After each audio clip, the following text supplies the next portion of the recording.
Al Derecho y al Revés, un programa de radio que aborda diferentes temas con una perspectiva amplia y siempre fomentando el debate respetuoso de posturas diversas.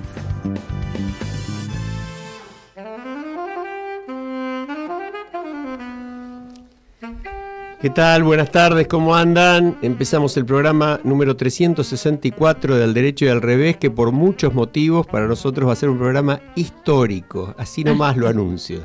Así que nadie se puede mover, nos tienen que escuchar del primer minuto al último, por lo menos hasta que terminemos de charlar con nuestra invitada. Después por ahí se puedan retirar. Me parece una excelente recomendación, la de permanecer. Tal cual, tal cual.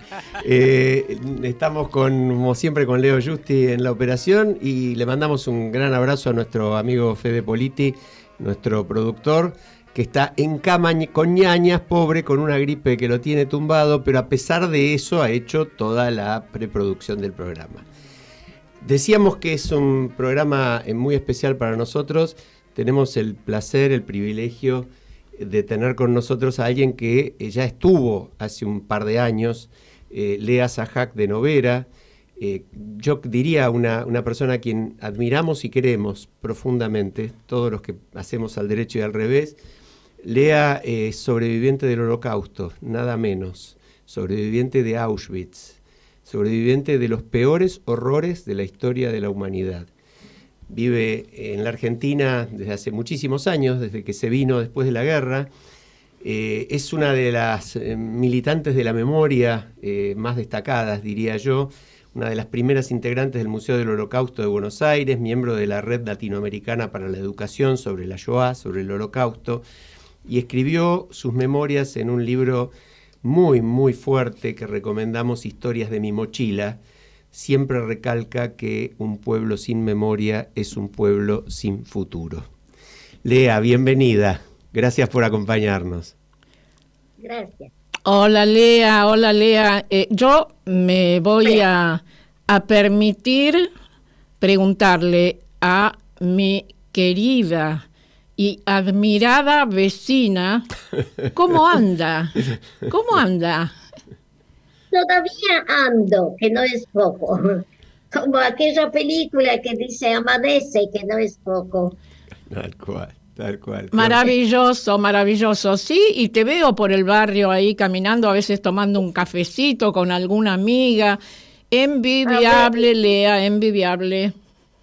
Marta, te aviso que en la previa, Lea te ponderó muchísimo y entre las cosas que dijo, y en la que me parece interesante que la audiencia se entere, es que siendo vos una mujer que te reconocen en la calle y delante mío, eso no me lo contó nadie, lo viví yo en un teatro, te piden el autógrafo y te vienen a saludar, Lea dijo, y me encanta porque tiene un perfil bajo, ¿no? Y yo comparto eso, dijo Lea. Así que nada, fue muy linda la conversación en la previa, todo el tiempo ponderándote. Ay, bueno, vamos a seguir tirándonos flores, pero vos no nos tires flores a nosotros. Nosotros te vamos a tirar a vos, que es la que lo tiene bien merecido. Lea, contanos un poco, porque te hicieron un muy justo homenaje en la legislatura. A la audiencia, ¿le puedo contar cuántos años tenés? ¿Me dejás? Por favor, es necesario que cuentes. Bueno, Lea va a cumplir en unos meses 98. Y estuviste en la legislatura, y contanos un poco el sentido del homenaje tan lindo que te hicieron. Sí, realmente yo no lo esperaba y es la primera vez de que un diputado de la legislatura vino al museo para ofrecer, y si yo quiero aceptar, de que me quieren hacer un homenaje. Y yo me quedé boquiabierta y dijo, ay, ¿yo qué hice? Lea, vos habrás dicho, ¿un homenaje más? ¿Cuántos homenajes y bien merecidos te han hecho en la vida? No, yo dije, ¿a mí? ¿Yo qué hice? ¿Yo por qué? Bueno, está bien, lo acepté, por supuesto, pero todo el tiempo me sentí un poco, no sé, me daba cosa, como decían mis chicos cuando eran chiquitos, me da cosa. Yo no me considero ninguna heroína ni nada por el estilo, simplemente porque desde que llegué, y yo más de una vez me pregunté por qué yo sobreviví, por qué cuando todos los míos yo era todavía una criatura y yo vi como los aniquilaron a todos y de qué manera. Pero cuando llegué acá me di cuenta para qué sobreviví, ya que sobreviví. Y empecé a batallar precisamente para que no se pierda la memoria de todo esto, no por mí, no quiero que me tengan lástima, es lo que menos quiero, que me tengan lástima, lo mío ya fue, nadie los va a revivir de vuelta. Por el futuro de todos vosotros, nosotros, de nuestros hijos, nietos, bisnietos, por el futuro de la gente que va a seguir viviendo y soportando lo que estamos viviendo. Cada uno tiene que tomar conciencia de lo que pasó y mejorar. Para mejorar hay que luchar en contra de cualquier clase de discriminación. Y esto yo lo empleo constantemente y esto me ayudó, iba agregando vida a los años y llegó a esta edad. Llegué a esta edad todavía pudiendo hacer lo poquito que puedo. Que es muchísimo, que es justamente tratar de preservar la memoria. Y lo haces continuamente, Lea, en cada una de tus presentaciones, en cada oportunidad que tenés de vincularte con otro. Vos, alguien que perdiste, creo que lo he leído, 80 familiares, ¿no? Entre ellos tus padres, tus hermanos. Primos, abuelos, tíos, abuelos, y cualquier cantidad que yo no llegué todavía a conocer todo el árbol genealógico. Familias que vivieron muchos siglos allá, que vivieron, trabajaron y murieron allá. De manera que lo que yo quiero, lo que la gente se dé cuenta, que no debe olvidar lo que pasó y sacar conclusiones. Y siempre luchar por un régimen libre. Yo, si me preguntan de qué partido soy, no soy de ningún partido. Soy del partido que a mí la palabra más linda para mí es libertad. Uh-huh. Siempre darse vuelta a todo lo que es lo que son partidos extremistas, tanto de izquierda como de derecha. Solamente en democrático se puede luchar y por la libertad. Que la gente en el futuro luche en contra de la discriminación y mejore un poco, y también que luchen para conservar esa Pachamama, la pobre, que la hicieron sufrir tanto, y hay tantos cambios también climáticos. Eso también es un tema. Mira qué mensaje, Ale. Como la audiencia puede comprobar, está siempre absolutamente actualizada. Exacto. No todos, Lea, no todos hablan del cambio climático. Gracias por traer el tema. Mercedes, dale. Sí, que conversando, porque yo querría contarle todo a la audiencia, entre las cosas que me gustaría que Lea nos cuente es ¿qué hace en la semana? Le pregunté. Entonces me dice, miércoles lo tengo ocupado todo el día, y me nombró a la profesora de literatura, Graciela Komerovsky, pero quiero que ella nos lo cuente y a la audiencia cómo es una semana común y silvestre de Lea y qué pasa cuando se acuesta a la noche, ¿no? ¿Cuánto tiempo, qué es lo que hace y cuánto tiempo le dedica? Perdón, yo quiero agregar algo. Como somos vecinas, paso por la puerta de su edificio, a veces está el portero, que es una persona muy amable, y siempre le pregunto, ¿qué tal? ¿Cómo anda Lea? Y me dice, ay señora, no para. A ver, Lea, contanos tu semana, uno de los días de la semana. Sí, no, yo trato de sacar de lo poco que me queda, porque cada vez tengo más limitaciones. No puedo caminar por la columna que la tengo destruida. No veo para escuchar, tengo audífonos, lo que se puede mejorar un poco se mejora, sobre todo la vista. Justo a mí, que soy una lectora. No, ya no soy una lectora, soy directamente una adicta. Yo sin eso no puedo vivir. Entonces todavía puedo leer, pero tengo maculopatía y retinopatía diabética. No la tengo, pero también es una enfermedad que no tiene curación. Entonces, el libro electrónico, con los 20% de mi 21 ojo que todavía me queda, trato de leer. Leo mis novelas históricas porque yo creo que tuve el sueño, estando todavía en el vientre de mi madre, algún día quería ser profesora de historia. El destino no quiso. Cuando terminé el primario estalló la Segunda Guerra Mundial y bueno, a mí me hizo añicos todos los sueños, me dejó sola en el mundo. Pero todo esto les cuento no para que me tengan lástima, sino simplemente para el futuro, para la gente se dé cuenta lo que significa tener memoria. Ya, en ese momento mi semana es que todos los miércoles es el día para mí de fiesta, porque por la mañana de la organización Tzedakah, que es una organización de ayuda, tiene una filial de ayuda a los sobrevivientes de la Shoah, donde entre otros talleres, hay un montón de talleres para gente, para que se ocupe de gimnasia, hasta de computación últimamente hay para jóvenes que sobrevivieron, por supuesto, no en campo como sobreviví yo, allá chicos no podían entrar, pero hay sobrevivientes también que han podido salvar la vida porque estuvieron en algún agujero, o si hay salvados por gente cristiana, porque hubo salvadores a pesar de que expusieron su vida, y yo esto lo subrayo constantemente, que es milagroso.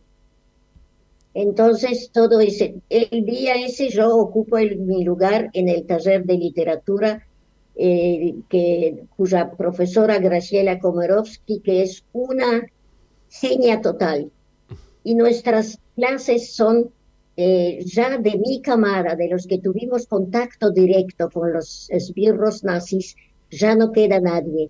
Con el número tatuado en mi brazo izquierdo, mi antebrazo izquierdo, quedo yo sola en toda la mesa donde se va renovando el público que se salvaron de alguna otra manera, escondidos en los bosques, o si no, huyendo a algunos países con documentos falsos y pudieron sobrevivir, algunos en algunos agujeros, en algunas guardillas, donde los salvaron. Ellos ahora se va cambiando el público, pero yo todavía conservo mi lugar y soy ahora la que más años tiene.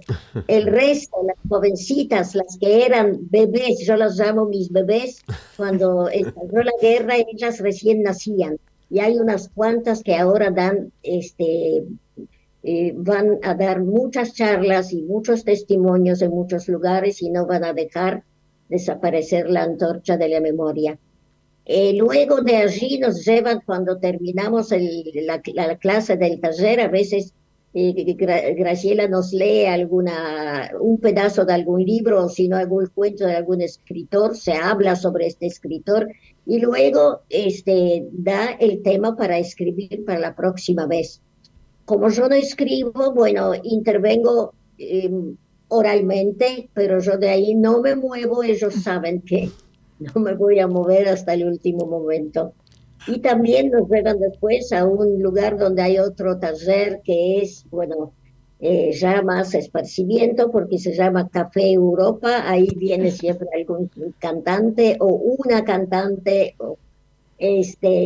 Nos sirven bocaditos, la verdad. Uno se encuentra con gente que toda la semana uno no se puede ver, para trasladarnos la mayoría ya no deambula, y etcétera, etcétera.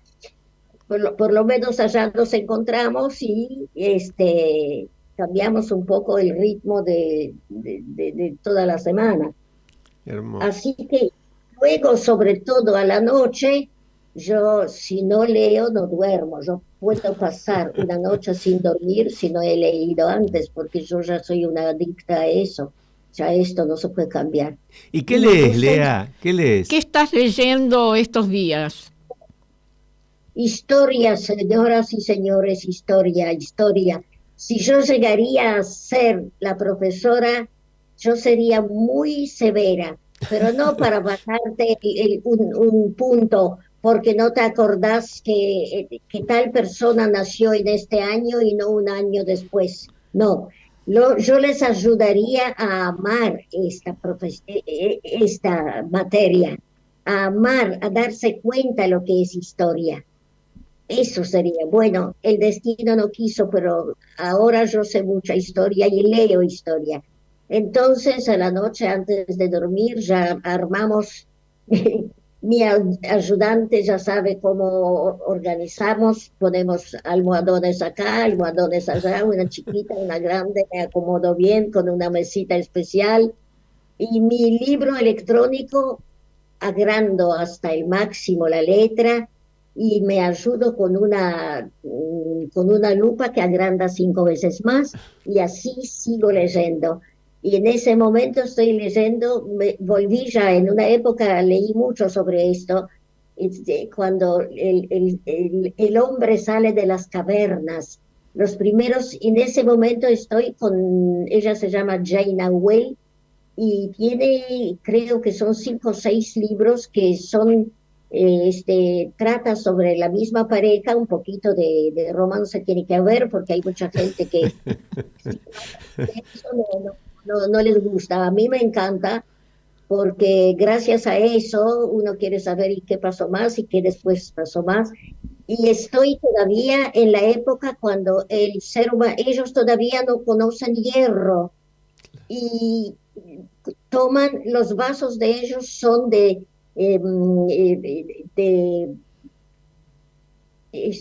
mamut, de los igual como de los elefantes, Los marfil, huesos, claro, claro, del marfil. del marfil.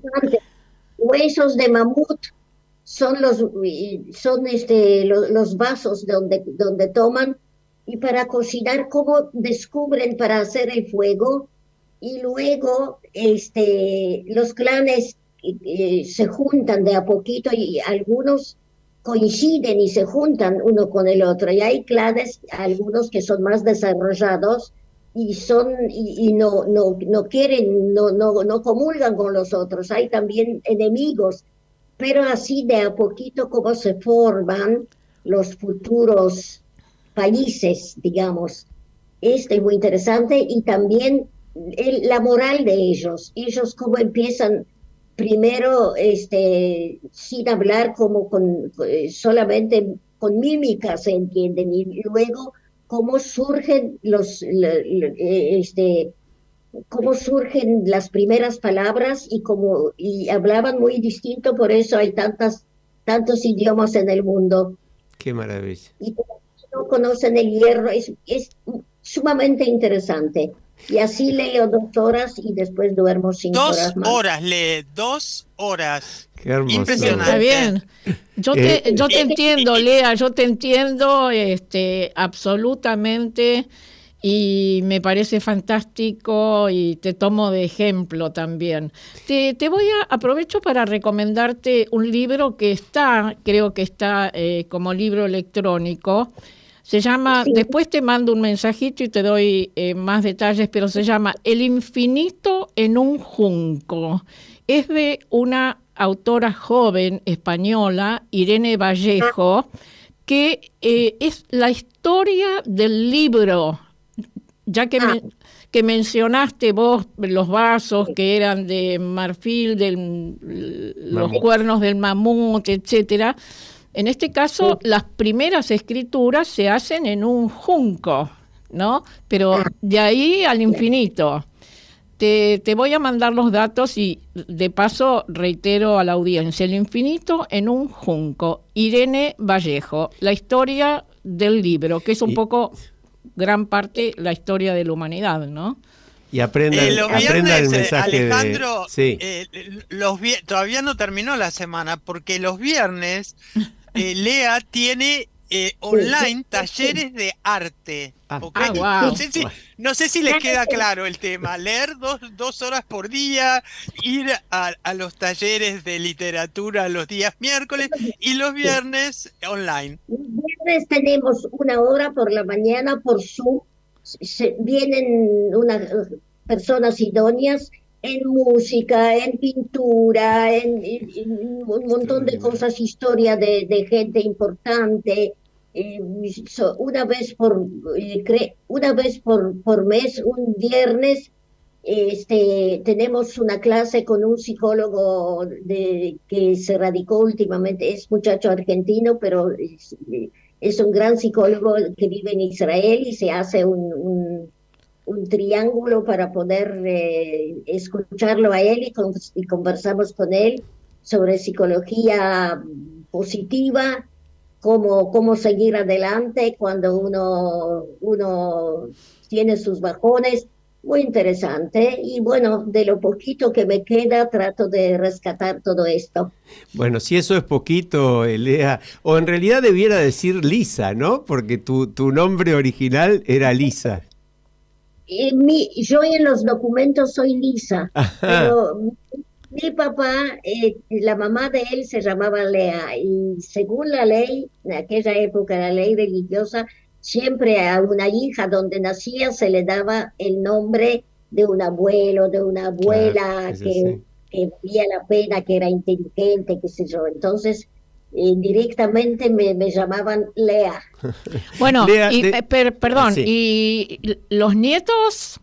Contanos algo, nietos, bisnietos. Justamente, yo quería hacer una pregunta. También les dedicás tiempo a ellos. En ese sentido, ¿no? Porque vos viniste de Europa después de todo ese horror y te radicaste en la Argentina y hiciste una hermosa familia. Tu hijo Héctor, por ejemplo, dice que él tuvo una infancia muy linda, rodeado de amor familiar.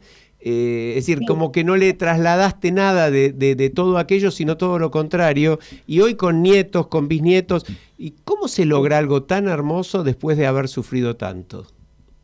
Sí, bueno, porque yo, no sé, empecé a valorar más todavía al no tener a nadie, a no tener nada. Yo me dije, ¿para qué sobreviví? ¿Por qué sobreviví? Y bueno, y acá yo decidí que no me voy a casar, que no, nada, pero llegó un momento mientras uno es joven y me di cuenta de repente de la soledad, que quedé sin nada, sin nadie. Y bueno, y había varios candidatos que me arrastraban nada, y yo le dije que después fue mi marido, le dije, ¿para qué necesitas? Porque acá me salvaron la pierna, me la dejaron medio mutilada también, un regalo de Auschwitz. ¿Para qué necesitas una arenga si hay tantas chicas con 2 piernas normales? Y él me dijo, porque a mí me gustan las rengas. ¡Qué divino! No me aguantó hasta que decidí que yo quiero tener algo propio. Y bueno, ellos siempre escucharon lo que yo viví, pero siempre traté de sacar con optimismo las cosas. Traté de que no se acobardaran, traté de que no se, en fin. Y sobre todo me tocaron los 2 muchachos que con un temperamento que aunque yo quisiera acobardarlos no se dejarían. Tienen un carácter, Héctor encima es calentón cuando no le gusta algo. Sí, y él tiene, bueno, tuvo 2 nenas que yo siempre soñé con tener una nena y no la tuve 2 nietas. Tengo 2 nietas maravillosas y Héctor ahora es abuelo de Dante, que tiene 5 años, y Juanita, que tiene 3 meses, y es una Juana que va a ser seguro una Juana Zurdú y una Juana Ibarbú, una Juana de algo va a ser, porque es una negra con 2 ojos azules impresionantes. Así que, bueno, son mi alegría, son todo para mí, y y así pude levantar un poco cabeza y darme cuenta lo que es tener la familia y poder volver a reinsertarme en la vida. Me ayudó precisamente el trabajo que estuve haciendo desde el primer momento, que no fue muy fácil.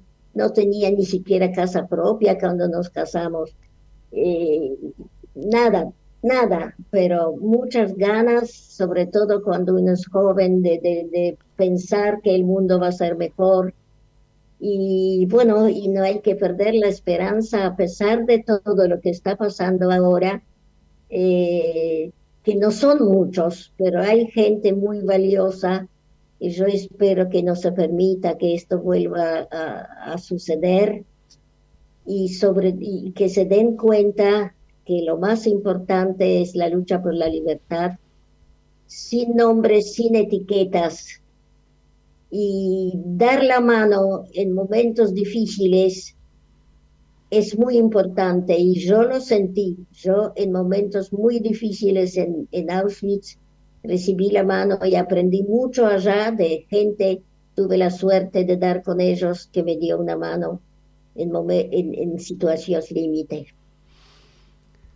Para la Así, audiencia, Lea, vos dijiste gente que te ayudó, especialmente una médica rusa. ¿Podés exactamente. unos minutos contar la historia? Sí, exactamente, porque a mí muy rápidamente los primeros meses en Auschwitz, cuando llegué, nos mandaban a llevar ellos constantemente allí donde se instaló el campo de exterminio. Empezaron a dinamitar más chacras, sacaban a la gente porque allí les convenía, porque pasaban muchos trenes por allí.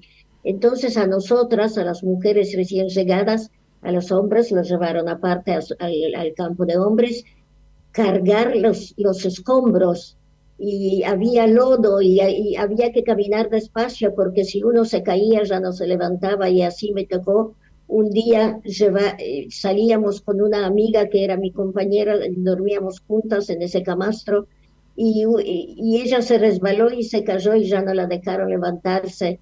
Y yo de vuelta la llevé sobre mi hombro, la cabeza de ella, y otra compañera las piernas, y el brazo de ella me golpeaba todos los días, cada paso que daba, y me sigue golpeando hasta el día de hoy. Y yo ya sentía mi pierna que me dolía cada vez más, la rodilla.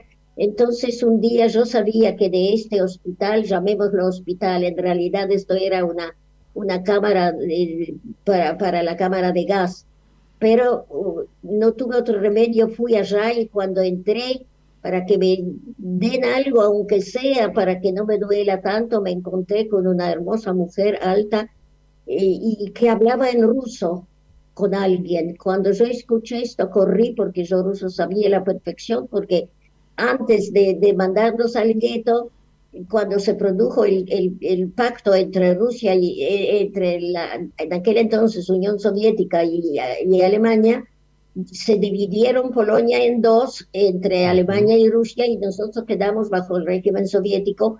Entonces a mí los 2 años me tocaron estudiar en la escuela rusa. Esto me dio, primeramente, que aprendí el idioma a la perfección y me hizo crecer un poco más.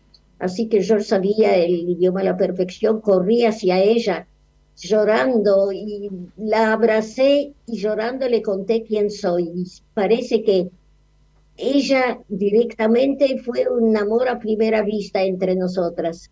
Ella después tranquilamente me miró, y sin radiografía, sin nada, se dio cuenta de lo que me pasa y me dijo: yo no te voy a poder curar, pero sí te voy a ayudar de alguna manera a salvarse de las selecciones, porque había selección, todos los días seleccionaban si había alguien con una pierna hinchada o algún forúnculo, directamente a la izquierda toda la cámara de gas. Esta médica rusa, en realidad, ella no pertenecía a Auschwitz, pero resulta que ella era una militar y se escapó del campo de prisioneros. Y al escaparse la recapturaron, la torturaron y le mandaron a Auschwitz para morir. Pero este aquí que ella sobrevivió y por su condición de médica empezó a trabajar allá, la mandaron allá para que ayude un poco. Lo que pasaba allá es muy terrible de contar. Y ella me adjudicó una cama y ella también corría peligro para que no la descubrieran. Y cada vez con una venda me vendía la pierna y cuando se enteraba que va a haber una selección me mandaba al campo de trabajo, al día siguiente yo volvía y ella me daba la cama. Y así fue que gracias a ella muchos meses yo pude salvarme y el tiempo pasar el tiempo para poder de alguna manera poder contárselos hoy a ustedes. Gracias, Lea. Tremenda historia, gracias, Lea. Realmente muchísimas gracias. Es un mensaje que trataremos de repetir cada vez que podamos, no solo por este medio, sino personalmente. Les debemos a todos las víctimas y sobre todo nos debemos a nosotros mismos, a nuestros hijos, a nuestros nietos, como bien decís, pelear todos para que nunca jamás pueda haber un horror semejante en el mundo. Bueno, Lea, y nos encontramos en estos días en el cafecito de la esquina, así seguimos charlando, dale. No, encantada, cómo no. Bueno, nos despedimos, Lea. Y nos vamos, Lea, te vamos a despedir siempre, hacemos una breve pausa musical y bueno, vamos a poner un tema que realmente parece escrito para vos, se llama Honrar la vida. Ay, me gusta, es la canción que más me gusta, gracias. Un abrazo grande, Chao. Muchas gracias Chao, a vos. Lea. Bueno, gracias. Al derecho y al revés, un programa de radio que aborda diferentes temas con una perspectiva amplia y siempre fomentando el debate respetuoso de posturas diversas.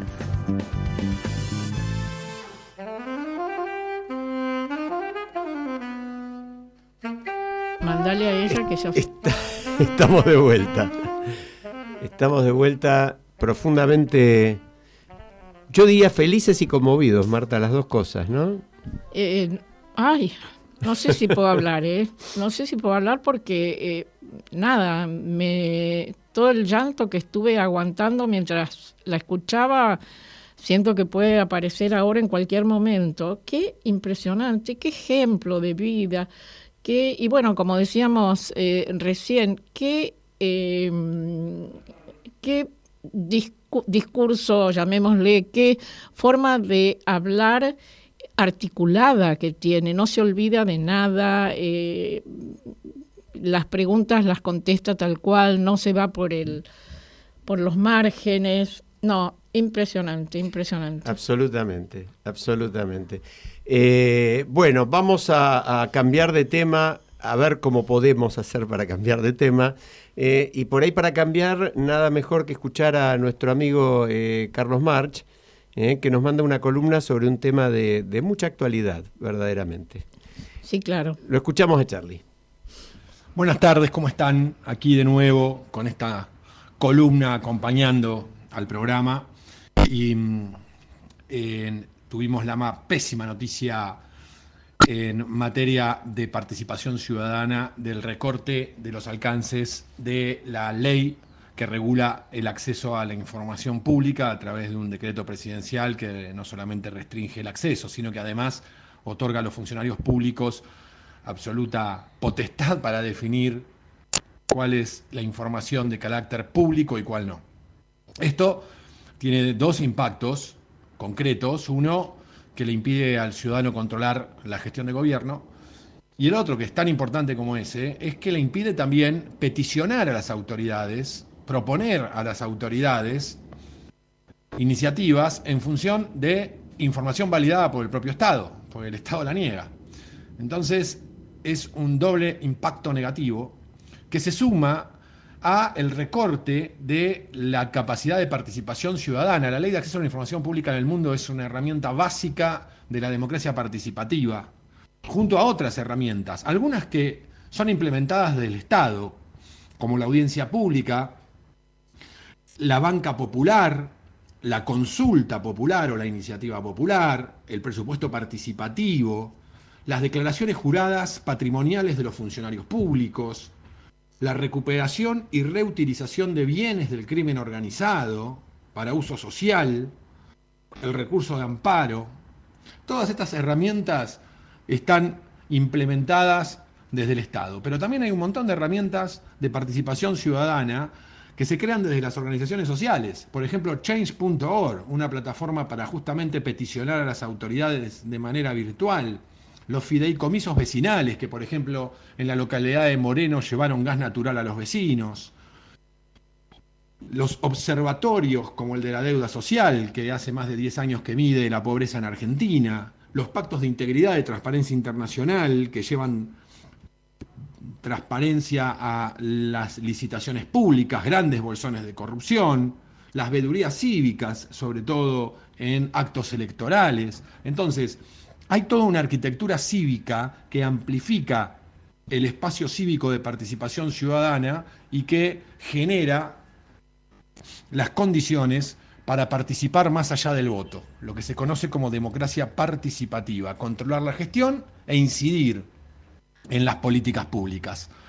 Porque casta no es solamente un conjunto de políticos apropiándose del Estado.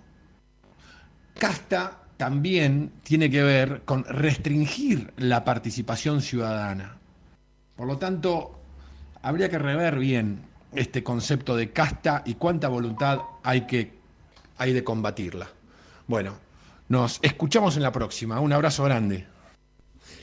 Gracias, Charlie. Realmente muy interesante. Excelente, excelente. Muy acorde, ¿no? Muy acorde, sí, porque el nota... tema lo tratamos con la semana pasada. Vos participaste a través de tus comentarios escritos, pero es un tema muy delicado. Pero claro, además quiero destacar que Charlie, con excelente criterio, cosa que no han hecho otros que han hablado, sí, de la importancia del acceso a la información, etcétera, lo vincula con la libertad de expresión. Uh-huh. Están absolutamente ligadas estas dos cosas, el acceso a la información y la libertad de expresión, que permiten lo que él llama fantásticamente esta arquitectura cívica, ¿no?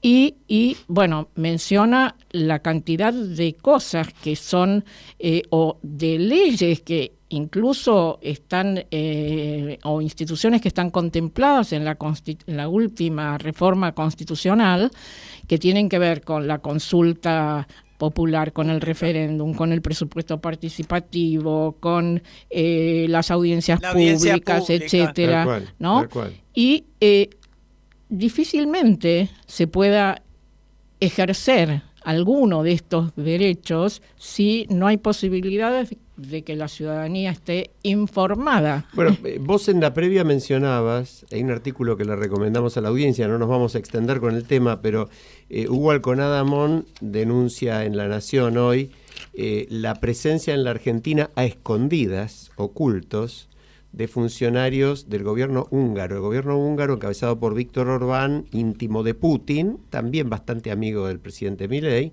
que vinieron ahí a escondidas de Estados Unidos de una cumbre con Trump, vinieron acá como para dar instrucciones o bajar línea o lo que sea, y eso pide información y no se la dan. Hugo en su artículo creo que menciona, yo he pedido, cada 100 pedidos que hago me contestan 5. Exacto, y han venido con un jet privado, claro, muy ¿de dónde sale, poderoso, ¿no? etcétera. Han tenido supuestamente algunas reuniones acá con funcionarios, etcétera, con el presidente, obviamente.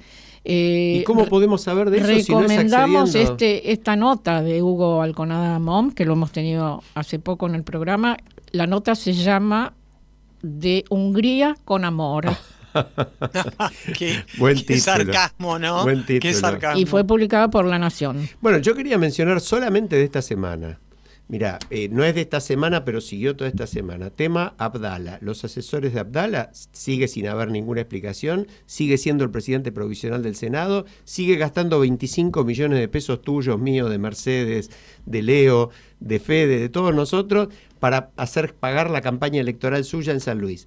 Capitanich, Capitanich designado con un sueldo de 15 millones de pesos en el Banco Provincia de Buenos Aires. ¿Qué tiene que ver Capitanich con el Banco Provincia de Buenos Aires? Todos sabemos de quién hablamos, ex jefe de gabinete, ex gobernador de Córdoba, intendente de Resistencia, etcétera, etcétera. 15 millones de pesos. El interventor de Yacimientos Carboníferos Río Turbio, echado por sospechas graves de corrupción en una operación comercial. Bueno, el abuso delictivo del Estado es constante. ¿Cómo nos podemos enterar de todas estas cosas si no es accediendo a la información pública, ¿no? Uh-huh. Tal cual. Quiero interrumpir la línea y seguramente pasaremos a Dale, otro tema. cambia de tema, cambia. No, porque yo me quedé con el tema anterior, que no nos da el tiempo nunca para nada. No, tal cual. Pero lo que yo quería comentar es que la Graciela Komerovsky, que no sé si Lea la nombró al aire, pero cuando habló conmigo me comentó, dijo que era una genia y demás. Yo creo que tendríamos que invitarla porque ella es profesora de literatura de la UBA y es especialista en literatura e identidad y tiene escrito material sobre la experiencia que ella ha realizado, esta que cuenta Lea, de ir acompañando a las personas para que la memoria quede registrada y hecho por ellos en un taller literario. Creo que es una experiencia para que la audiencia también la conozca, vale la pena que la conozca, ¿no? Yo creo recordar que la hemos tenido de invitada. Sí, pero hace por lo menos 2-3 años. Podemos volver a invitarla, pero la hemos tenido, sí, y coincido absolutamente con todo lo que vos decís respecto de Graciela Komerovsky, la conozco, la respeto, la admiro, y ella justamente en la Fundación Sedacá, tal como Lea lo dijo, ayuda en estos talleres para que cada uno pueda escribir su historia y han publicado un libro donde hay un cuento de Lea. Ese libro, sí, tal cual, pero me parece buena idea porque estos temas se pierden. Sí, la vamos a invitar nuevamente. Me parece buena idea invitarla nuevamente. Yo, como decía Mercedes, quería cambiar de tema. Primero queríamos hacer una breve efemérides hoy. Es una fecha muy particular porque en el año 1976, hace 48 años, fue la Noche de los Lápices. Y la desgracia es que posiblemente si hoy le preguntamos a 100 personas por la calle, no sé cuántas se acordarán qué fue la Noche de los Lápices. Fue un horror en la época de la dictadura militar, donde jóvenes que protestaban por el medio boleto estudiantil, muchos de ellos fueron golpeados, muchos de ellos fueron secuestrados, 6 de ellos fueron asesinados. Sí. Y quedó esa noche, justamente por eso de los lápices, en el recuerdo, y es uno de esos horrores de los cuales también perdemos la memoria, ¿no? Tal cual. Por eso queríamos hacer una mención. Buena idea traerlo. Y bueno, y después a eso le siguió la Noche de los Bastones Largos, ¿no? En realidad, no, eso fue un poco... Antes. Claro, fue antes, sí, bueno, fue. La de los bastones largos hay que recordar... fue el 66. Fue el 20, en el momento del golpe militar del 66. La Noche de los Bastones Largos, que provocó después, al poco tiempo, la aniquilación de toda una camada de grandes profesores, intelectuales, investigadores de la Universidad de Buenos Aires. Universitarios. A pesar de lo cual, seguimos produciendo y seguimos generando. Bueno, podemos anticipar a la audiencia, vamos a hablar de ciencia y vamos a hablar del estado de la ciencia en el programa de la semana que viene con un gran especialista en la materia. Vamos a dejar la incógnita abierta por ahora. Un tema que habíamos anunciado para tratar, esta semana fue muy, muy dinámica la actividad del Congreso de la Nación, cosa que no suele ocurrir. Por un lado, no pudo rechazar el veto del presidente al aumento jubilatorio y a las modificaciones del régimen jubilatorio, por poco margen, pero no lo pudo la Cámara de Diputados. El presidente habla de 87 héroes que impidieron ese rechazo del veto. Entre esos héroes, entre comillas, lo cito a Sergio Sinaí, su artículo de perfil del fin de semana, estamos con un gobierno que simplemente cambia una casta preexistente por una casta propia, dice voceros serviles, bueno, diputados como los radicales y otros que ofrecen votos al mejor postor, ¿no? En fin, nada nuevo en la Argentina, pero para que tengamos conciencia de que las cosas se repiten, Sí, ¿no? sí. Esa fue una de las cosas que pasaron en el Congreso. Otra es que en cambio sí pudo rechazar el Senado, ya lo había rechazado diputados, y con eso quedó rechazado el DNU que adjudicaba 100.000 millones de pesos Sí. de la plata que no hay a la CIDE. Sí. Es el primer DNU, esto habla muy mal, Marta, de la democracia. Yo quiero escucharte a vos, porque es el primer DNU rechazado desde la reforma de 1994.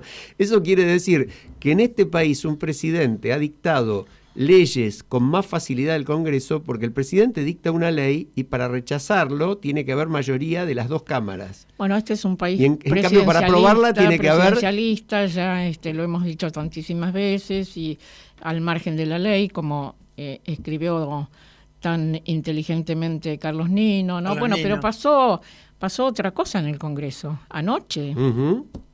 ¿Qué podemos decir de eso? ¿Del discurso del presidente? Y lo que pasó anoche en el Congreso, sí.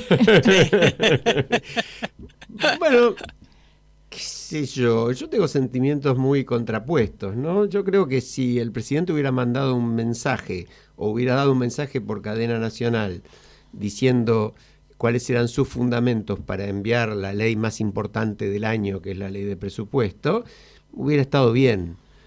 Creo que este circo de ir al Congreso a presentarla es una puesta en escena más. Exacto, a eso quería ir. Además, con esta actitud de monarca, ¿no? Uh-huh. Yo creo que le faltaba la capa, porque tenía el bastón, tenía el... sí. Y por otra parte, en un acto para presentar el presupuesto, que es de una importancia institucional fundamental, pero para que estén quienes tienen que estar en el Congreso, había familiares, amigos, novios, parejas, etcétera.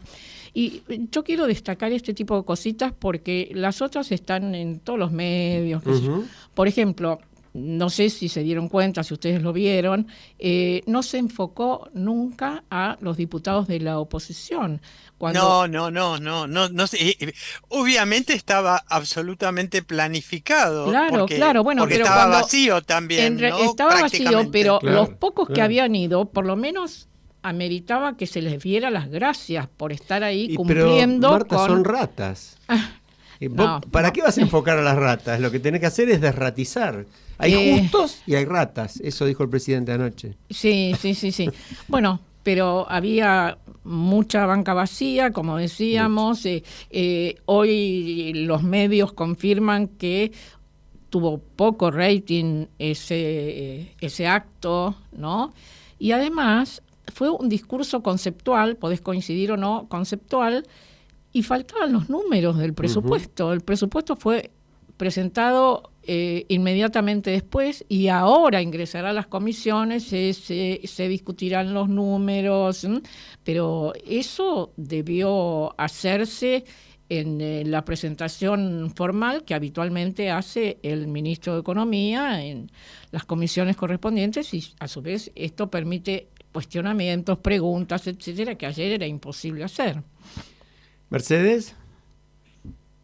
Bueno, a ver, si uno plantea lo que sería institucionalmente apropiado, uno pondría una nota baja a toda esta iniciativa del Ejecutivo. Sin embargo, si uno piensa, por ejemplo, lo que planteaba Marta de los símbolos del poder, ¿no? Es decir, de darle valor a esos símbolos. Y si uno analiza luego lo que pasó en el recinto, que es una cosa medio de River y Boca, de insultos, de patoterismo, desde los dos lados, genera como una gran confusión. Estamos tratando de reeditar y poner en valor los símbolos y los contenidos de la democracia y darle un espacio espacio al Congreso como un lugar donde se generan los procesos de análisis de las leyes y se dictan esas leyes, o estamos generando un nuevo espacio para la contienda más burda política que se ha visto en tiempo, Bueno, ¿no? Es decir, uno se lo pregunta, yo me lo preguntaba en el momento que lo miraba, como decía Marta, ¿no? La respuesta por ahí es sencilla, ¿no? Porque en realidad lo que viene pasando, sobre todo en estos últimos días, es que además el presidente por un lado y la principal dirigente, por muy desprestigiada y por muy mala imagen que tenga hoy de la oposición, que es Cristina Kirchner, han encontrado otra vez el deporte favorito de la dirigencia política argentina, que es tener un enemigo y pelearse contra el enemigo. De la misma manera en que Macri se peleaba con Cristina, Cristina con Macri, bueno, ahora es Milei con Cristina. Y se buscan y se necesitan y se pelean y bueno, así es muy difícil construir. Yo no conozco ningún país en el mundo al que le haya ido bien construyendo polarizaciones, descalificaciones, insultos y contrastes entre ratas y héroes. Sí, además despreciando de una manera que a veces resulta increíble, despreciando el Estado, la institución del Estado. Una cosa es que el Estado no funcione bien, que no sea eficiente, que haya que mejorarlo, pero no tiene que desaparecer el Estado. ¿En qué lugar del mundo se funciona sin Estado? Exactamente. ¿No? Hubo una frase ayer del presidente sobre la gestión. Un Estado abierto, ¿no? Un Estado abierto, claro, con colaboración, con participación, con transparencia, con rendición etcétera. de cuentas.